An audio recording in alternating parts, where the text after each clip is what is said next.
16वां दिन हो चुका है और लगातार बड़ी अपडेट्स आ रही हैं बैटल ग्राउंड से। और बड़ी खबर का इस वक्त रुख करें सीधा इस क्षेत्र से जहां पर मिडिल ईस्ट में हाई अलर्ट पर अमेरिकी बेस। पेंटागन ने अमेरिकी सेना को अलर्ट पर रखा है। अमेरिकी रक्षा मंत्री ऑस्टिन ने आदेश दिए हैं। यूएस ने एयर डिफेंस सिस्टम एक्टिवेट कर दिया है। आपको बताएं कि पैट्रियट और थार्ड सिस्टम यहां पर एक्टिवेट कर दिए गए हैं। तो मिडिल ईस्ट में हाई अलर्ट पर अमेरिकी बेस को किया गया है। पेंटागन ने अमेरिकी सेना को अलर्ट पर कर दिया है।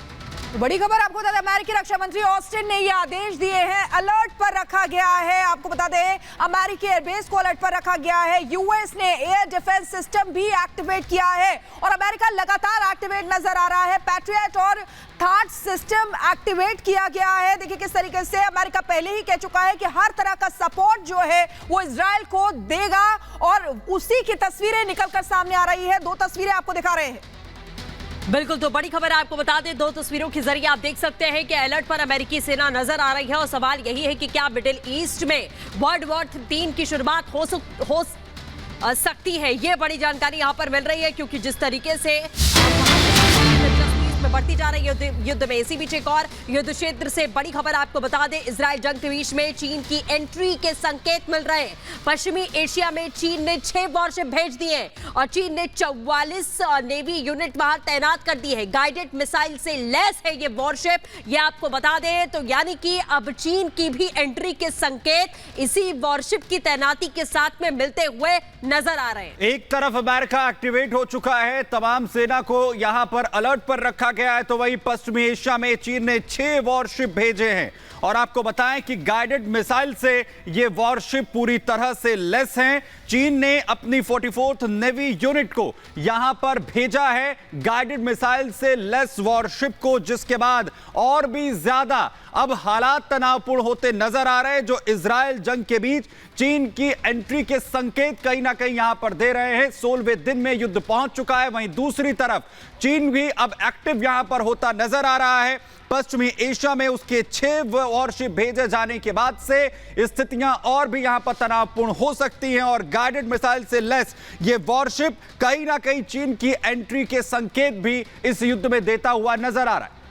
तो बड़ी खबर आपको लगातार बता रहे हैं, एक एक तस्वीर, एक एक खबर आप तक पहुंचा रहे हैं। लेकिन देखिए किस तरीके से इन तमाम चीजों से लग रहा है कि युद्ध की जो आग है, इजराइल और हमास के युद्ध की आग जो है वो फैलती हुई नजर आ रही है। और जो महाशक्तियां हैं उनकी भी एंट्री इस बीच होती हुई नजर आ रही है। और इसी बीच एक और बड़ी खबर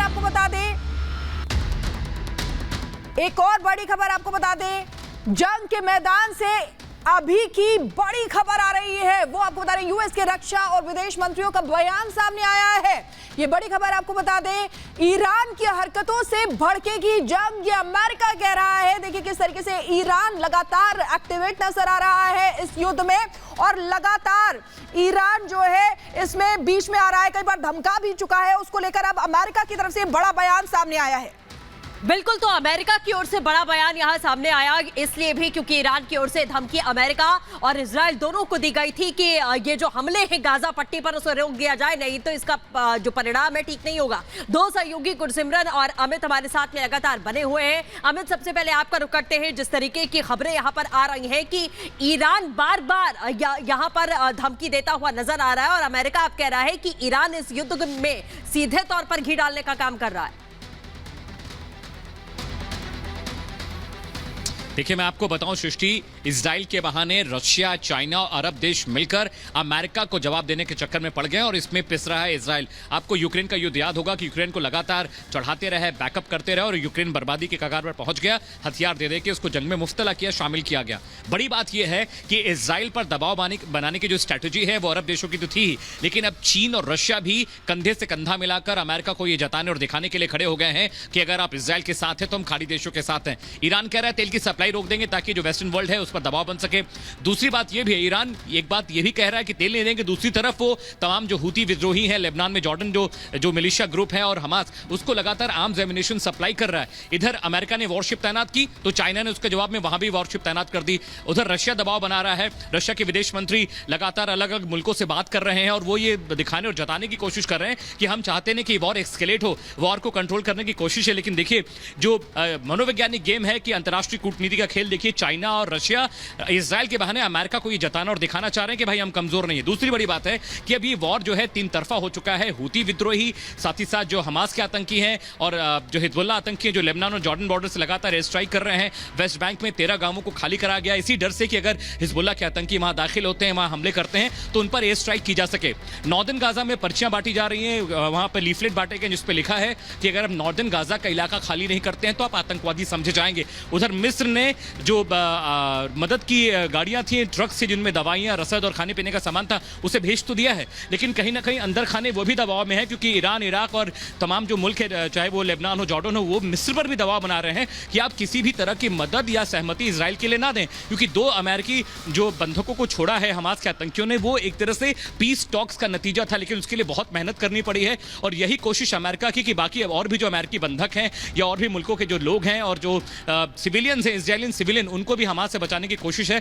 लेकिन अब बहुत डेस्परेशन है इजराइल के अंदर कि वो गाजा के अंदर दाखिल होकर जो कॉम्बैट एरिया है, जो बिल्टअप एरिया वॉर है, उसमें शामिल होना चाहता है। और ये बहुत खतरनाक होगा सृष्टि, क्योंकि अगर गाजा में इजरायली सेना दाखिल होती है तो there is no coming back, और उसके बाद वहां से वापस आने की जगह नहीं मिलेगी। हालांकि इजराइल बार बार ये कह रहा है कि वो अगर जॉर्डन शामिल होगा, लेबनान शामिल होगा इस जंग में, तो उसको भी खत्म कर देंगे, उसको भी मिटा देंगे। लेकिन ये जंग इतनी आसान नहीं होने वाली है, क्योंकि वॉर सप्लाई जो होती है आर्म्स एम्युनिशन की, बहुत ज्यादा बहुतायत इजराइल के पास भी नहीं है। अमेरिका उसे सप्लाई कर रहा है, फ्रांस ने भी कहा है, ब्रिटेन ने भी कहा है कि जो भी जरूरी चीजें होंगी वो हम सप्लाई करेंगे। लेकिन इजराइल एक ऐसा देश है जो 6 मुल्कों को हरा चुका है और बीते 50 सालों के बाद पहली बार इतना खतरनाक हमला हुआ है। और वो जानता है कि इस बार अगर हमास को छोड़ दिया तो अगला जो हमला होगा, अगला जो स्ट्राइक होगा, उसमें इजराइल को बचने और बचाने के लिए जगह नहीं मिलेगी। इसीलिए वो पूरी कोशिश कर रहा है कि किसी भी तरह से हमास का सफाया हो जाए, जो कि मुमकिन होता नहीं दिख रहा। आपको याद होगा कल जनीन इलाके में अल अल्सार मस्जिद पर जब अटैक हुआ, बिल्कुल। और अमित, जैसा आपने कहा कि इस युद्ध में कहीं ना कहीं भड़काने का काम हो रहा है और सीरिया तक हालात पहुंच चुके हैं।